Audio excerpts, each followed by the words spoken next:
Generative AI, especially the realm of chatbots such as ChatGPT, Claude, and many others, has taken center stage throughout the last couple of years.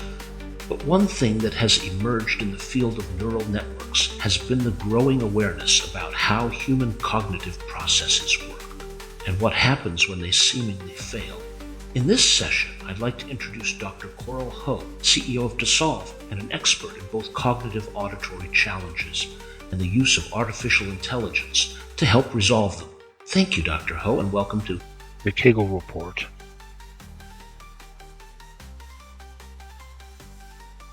Right, so let me introduce myself. I'm Coral Ho, and I have a PhD in linguistics more than 3 decades ago. And with that degree, I wanted to do something practical. And I believe you do have a background in linguistics too. So I do. a lot of our colleagues work on theory building on different languages, but I wanted to do something practical right now. And so therefore, I started working with children and adults in my community, just helping them when they have language difficulties of all sorts. So some of them have names, for these disorders, like dyslexia, but many of them don't. And because of 30 years of field work in the area, then I really got to see the spectrum of language processing issues.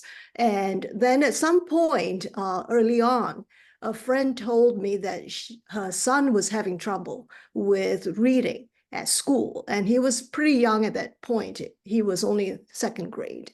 And so I asked her what she was going to do about it. And she said that she was going to have him evaluated.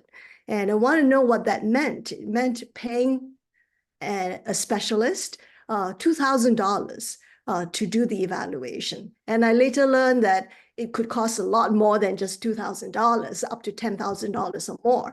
But at that time, I was already pretty surprised at that price tag. And so I told her, why don't she just delay doing this and let me try to figure out what his problem was. So I designed the test myself, and I could find that he had trouble with vowels. But at that point, so early on in my work on dyslexia, I didn't know how to correct it. So I started reading up on the research, and I found that nobody else knew how to correct it either. And that's why then I started working with more and more individuals. At first, it was just community service, trying to understand as a student in linguistics how the brain was processing language. And as you know, it's not an answer that you would find even in this very closely aligned field with the problem, linguistics, because linguistics just treats language as an abstract object. It's very complicated, a system, but it's just an abstract object. What I wanted to know was, how does the brain process this system? And so it's from the practical field work I got to see the answers to that. And that's how we ended up developing an AI system to do it, because I realized right from the beginning that a human specialist cannot actually identify all these processing issues that are happening in somebody's brain and correct them, because you understand the complexity of this linguistic system, and then all the data points that have to be cross-referenced and analyzed to go from day to day to do the correction. Interesting. So let's explore that a little bit deeper. You're making the assertion, and I suspect you're right, that human analysts are going to struggle with being able to solve that problem, primarily, I would guess, because it's, first of all, it's very multifaceted. I've dealt with people myself that have linguistic issues, and with other kinds of cognitive challenges. And specifically, most of them they're not things that are immediately obvious. That they're things that actually seem to be very counterintuitive. Why is it with dyslexia, for instance, that you have this continual perception of juxtaposing letters or of juxtaposing sounds? A lot of it, I think, also comes down to how much of this is basically auditory versus how much of this is actually tied in more to things like reading, which is a very visual activity and basically is processed in potentially a very different way. Um, I also have a number of people close to me that have related issues with areas like dyscalculia, where numbers get inverted, where operations that should be relatively simple, almost intuitive, we would think, are actually very difficult to be able to process in their heads. Not because of any specific lack of intelligence, but because something is getting miswired. There's miscommunication. So I would guess, taking that, and I'm kind of deviating a little bit from the questions we have here, and I apologize for that. But given that, what do you think is behind those mechanisms? What exactly is breaking down when you have auditory processing issues or when you have linguistic processing issues? Yes, so your question, is a pretty long question, It's a and very long question. I right, apologize, but no, not at all, because I think people have to understand and appreciate the complexity of this problem, and you've really actually covered quite a bit of space, and people do need to cover the whole span of it because they're uh, all interrelated. Right? They're mhm. all interrelated. And so if you only take a small piece of it, say it's just reading, and you ignore that the same person may also have dyscalculia, a math difficulty, and these other things, then you can't solve the problem for that one brain. And that's why you need computing technology, because of the sheer volume of data one should look at to solve the problem for any one person. And that's why dyslexia has been around for more than 100 years, ever since it got its name, because human specialists cannot solve it by just looking at one small piece of the puzzle. And yes, they're all interrelated, and also very, very contradictory on the surface. But when you can have a method that can go down to the source of these errors that you see on the surface, then it makes sense. Like, for example, it could be that somebody is facing processing overload and therefore cannot proceed to do that small task, whether it is in language or writing or in math. But at other times, you see some other piece of evidence coming from the same person. So to actually get all that output, right, and to analyze all these behaviors, it is just too overwhelming for a human specialist to do this. And that's why we need computer programs to solve it. And I recognize it right away when I tried to work with individuals.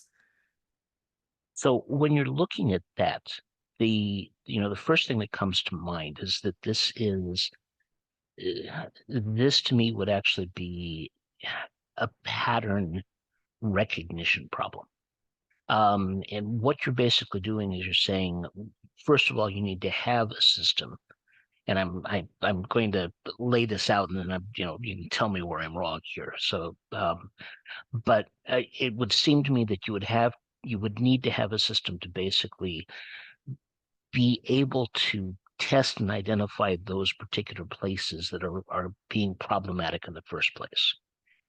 And then once you have that in place, once you have that ability to gather the data that you're talking about, the recordings, um, the next stage to me would then probably be moving towards a neural net of some sort, where you're in essence saying you have you're trying to basically deconstruct the information that you're talking about into discrete components or subcomponents, and then trying to identify the weighting and matching probably on a per individual basis to be able to say, this is kind of a map of the problems that a given individual has, and then from that to then extrapolate it out to be able to say, okay, now that I have that map, I can start using it to test against other people to be able to see, to better train the data that you're talking about.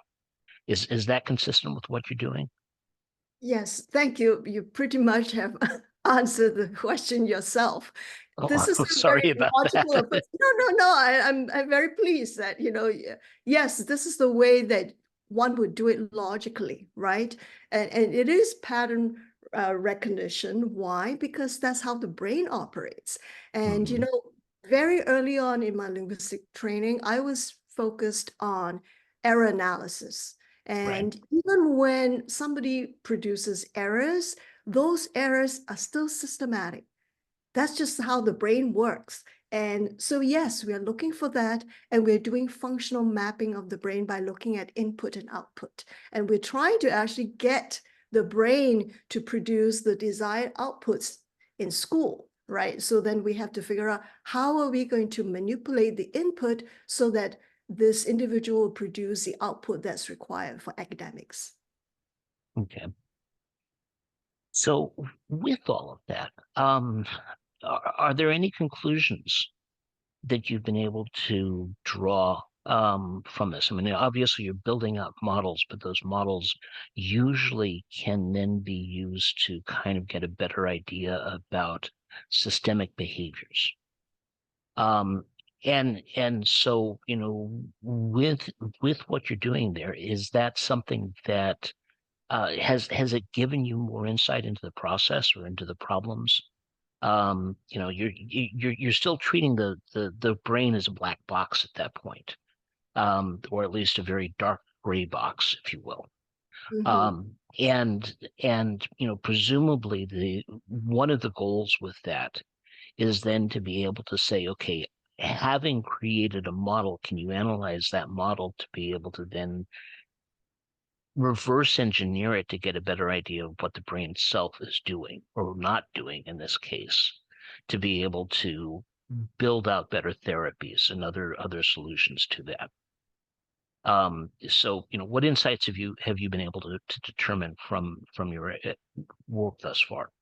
Yes, I'll just summarize, right? Okay. Two general kinds of insights that we got from the work that we're doing with Dissolve AI. One is that the linguistic system in the brain is very fragile. And we don't talk enough Interesting. about it in linguistics, right? Because we talk about, oh, language acquisition is natural, right? Everybody of just, average intelligence should be able to acquire a natural language. But we find that, well, if you have at least 1 in 5 people with dyslexia worldwide, that tells us that maybe language acquisition is not so straightforward. And the system is really fragile because we can see that sometimes, for some users of Dissolve, it may take them just a few weeks, sometimes, just a few months to actually have the problem corrected. Whereas before, they were reading so poorly that when it comes to state and standardized testing that schools administer, they are more than just failing. They're below the 25th percentile at that point. So then Hmm. that tells us that if you can actually identify with a really, efficient system and correct that, then that tells you, well, for some of these systems, they're really fragile and probably across the board. The other thing that's specific that we found out from working on dyslexia and this kind of language processing is that now with the data that we have, we can tell and pretty much predict that within a 2-month window, after you can get the individual to process efficiently, and we have targets, 90 to 100% efficiency for very basic language tasks that we give. Within that period, 2-month window after they reach 90 to 100% efficiency, then school grades start to improve. And the improvement usually starts with spelling. And it makes sense, right? Because of phonological processing and then, being able to learn very quickly, then letter sound correspondences. Okay. So this actually brings up a couple of other points. First, I suspect you and I are probably pretty contemporary in that regard. I know that when I was going to school, way, way, way back, far too back, we were still largely under the aegis of phonetics and phonetic teaching of language. And there was a shift that occurred really after I went to school. And this was back, realistically in the mid 70s, but early 70s, where there was the shift away from phonetics and into whole word analysis. And I know that has been there's always been kind of a struggle between the two. Does your findings, or do your findings really kind of point to one or the other of those as areas that are more problematic? Where I know with phonetics, for instance, even now, I have a reasonably solid grasp on the English language. But even now, I find that I sometimes struggle because I'm wanting to learn things phonetically. And, I hear and see things phonetically, but that obviously is going to vary significantly, especially with English, which is, as I've said more than once, it's one of those languages that lurks in side alleys and basically bludgeons other languages as they pass by and steals anything that they can.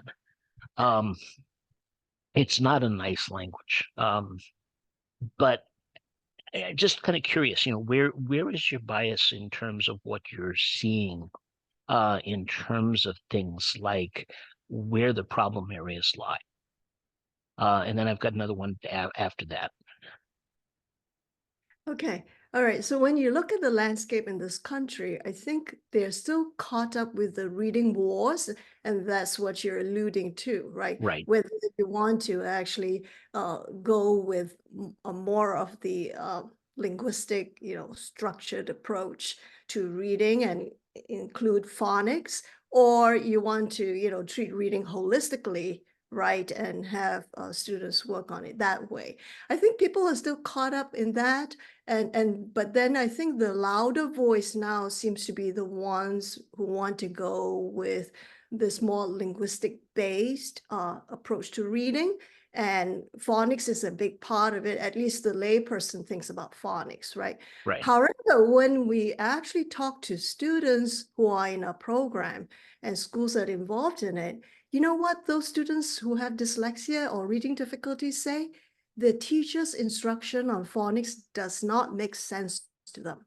And they say it to us over and over again. And so what is going on? It's not that the teachers are not teaching with high fidelity to the programs that they're given. They are. Right. But when the brain has trouble processing language, then this is going to be a challenge for those students. So the same thing is taught to them year after year, and they don't get it. So you need a program like Dysolve to actually correct the processing issue. Let's just say on the phonological part, all right? And so then it makes sense. And then, even though, like you said, English orthography, spelling is not the easiest one to acquire, it is not impossible. Right, but you have to correct the processing issue first. Okay. So in a sense, I suppose then to answer your question, then we taking a third position on this, right? And people talk a lot about the science of reading. The science of reading has a huge body of work through decades of research on reading acquisition for the typical population.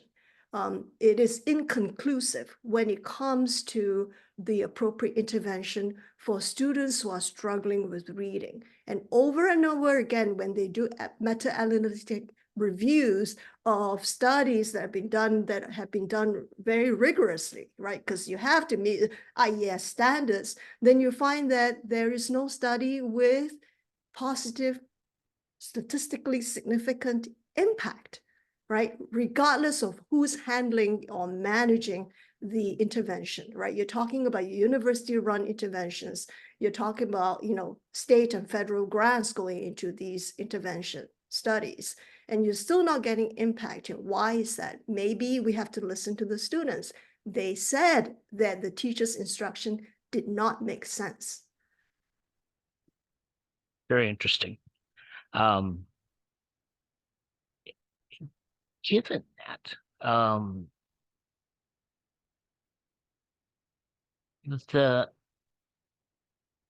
there is a certain degree of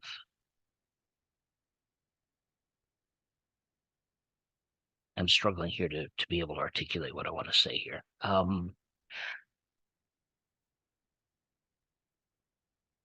Let me put that issue aside, and I'll kind of actually move off to another area, and we'll come back to that. Tell me a little bit more about the program that you have in terms of how you administer it, how you and really how you go about going from the analysis that you're doing with the machine learning systems or the like. Are you and I'll actually break this into two parts. First of all, I've made an assumption about a machine learning system. Are these language models that you're working with, or are you actually kind of working with a little earlier generation of machine learning systems for direct pattern analysis without going into the whole area of large language models and what we would call Gen AI? So I'm just a little bit curious about what your what your mechanisms are for being able to do the testing and analysis Right. Okay. This is that you can talk about, and then there may be some things you can't. So this is our own custom-built AI system from top to bottom, right? All the algorithms, everything is actually custom-built for this purpose, for language processing and dyslexia. So the model is completely different from what's out there. And we are not, taking parts of what's out there and just slapping that onto our program. And when you consider the kind of problem this is, right, it is so specific to this part of the brain, so that you couldn't really use some generic tool and make it work. So that's one thing, right? And then the other thing about the method is that we are pursuing the why of things, right? Why is the student behaving that way? So the other part that is unique to the technology, and that's why we have patents from this country and other countries, is because is the ability to generate activities in the form of games. And the games are ways to collect data about that user in terms of the linguistic output, in terms of various kinds of behaviors that are related to language and cognition. So it's this way of collecting data from a specific person to build the database for that user alone. So, each user then has this database being built by the AI system, all right, for that person. So the database grows as the user engages more and more with the system.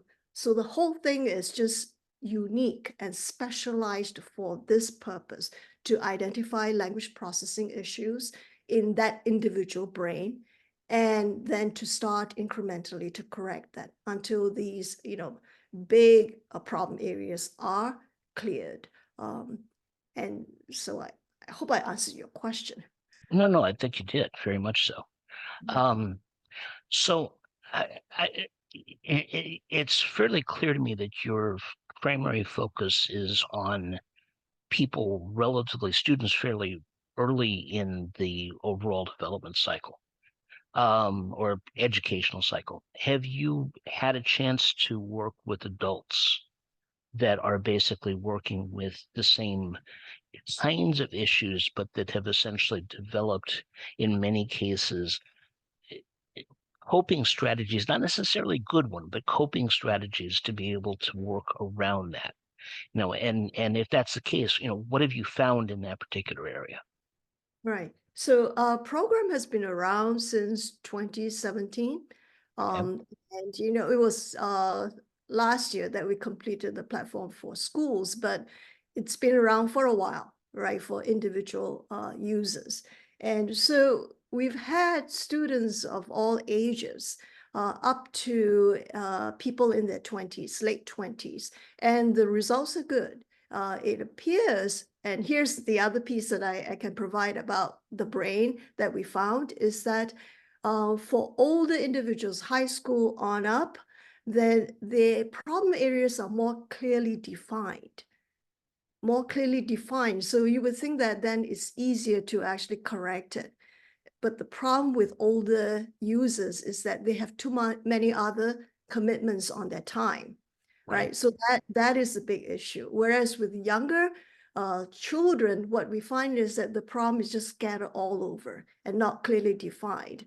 However, we've also found that for very young children, the time that they need to take may be very short. It's almost as if you can clear the problem pretty quickly, and maybe younger brains are more plastic, and then they adjust. All right. So those are the kinds of things that we're seeing. Okay. So, any last thoughts or comments that you'd like to make about what you're doing? I think it sounds fascinating. I mean, to be honest, um, I've been I'm not a professional linguist in that regard, but I've loved studying how we are evolving our thinking about language. And one thing that keeps coming back to me is um, I see a lot of what's going on right now, primarily in the generative AI space, and our attempts at essentially looking at language from the standpoint of how we would basically build out contextual models and mapping and things like that. And I keep coming back to this core uneasiness about the fact that I really don't think the brain works quite that way. That there's some similarities. It's kind of like, well, yeah, they rhyme, but they're not the same kind of processes. And so I'm finding that as I get more and more into kind of the linguistics and of cognitive processing, of computational processing, as obviously, but also of human processing, um, it does highlight the differences between the way that humans think and machines, quote unquote, think. And they're pretty profound. I get a feeling that we're still a long way. We look at things that are coming out of, like, Chat GPT and all that, and it's really impressive, but it's like we're still missing something. Um, do you have any last thoughts about, where do you think our understanding of language acquisition and really, where things are evolving, not just in terms of this is a very useful tool, which it obviously is, but also from the standpoint of of, what does this tell us about human linguistic capabilities and evolution? Um, and I realize that's a very broad question, so I'll just ask, what's your final thoughts about language and what you're doing and how does that play into our broader understanding? I love that kind of question. But before I do that, there are a couple of things that I forgot to mention. Sure. So you asked about age, right? And, maybe for the audience out there, older people, they've been coming to us to ask, if they could use Dissolve. For various reasons at different stages of life, people may need to finally confront their literacy problem. And so I would say that, yes, go ahead and get the evaluation because you can see where the language processing issues are and the degree of severity. Then you can decide if you want to go into the intervention and see how plastic the brain may be and how much it will still change because, even for people in their 20s, whether they're in college or out of college, they find that if they keep working on it, they can still have this corrected, right? So that's one thing.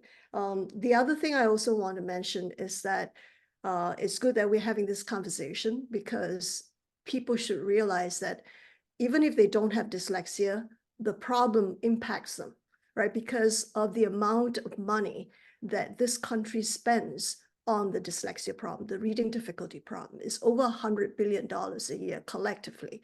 And Wow. so ask yourself how much you're paying in taxes, right? School taxes in New York, we're paying like incredibly a lot for school taxes, and that only covers less than half the students with dyslexia. So if you're thinking about, or the schools are thinking of bringing in the rest of the students now with so many states having, mandates, for with dyslexia legislation, how can we afford it? All right, unless you find an efficient, cost-effective way, scalable way to take care of it. All right, so now let's go to the larger question. You have the more philosophical question about language and language acquisition. Yes, I think when we use technology in this way, perhaps it will give us new insights and have us reconsider some of the things that we've been saying in linguistics. But I still love the field. Why? Because it's one of the first ones to try to read the brain by looking at linguistic outputs and behaviors, try to get a non-invasive way to have these clues about the brain. And I agree with you philosophically, the organic brain is very different from the computer. So we have to be very careful about that metaphor.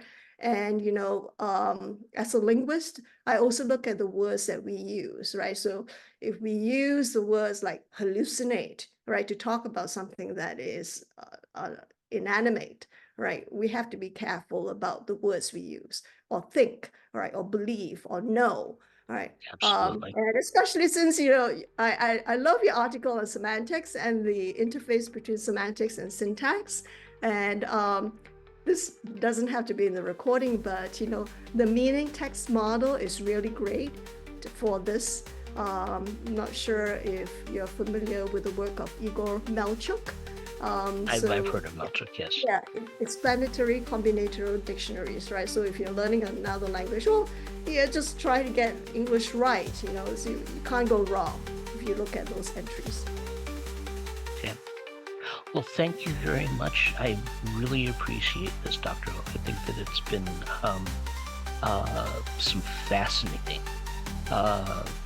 insights into language and linguistics and how we learn. I can only offer you the best of luck. I think it sounds like you're providing a great service and great value in what you're doing. So thank you very much.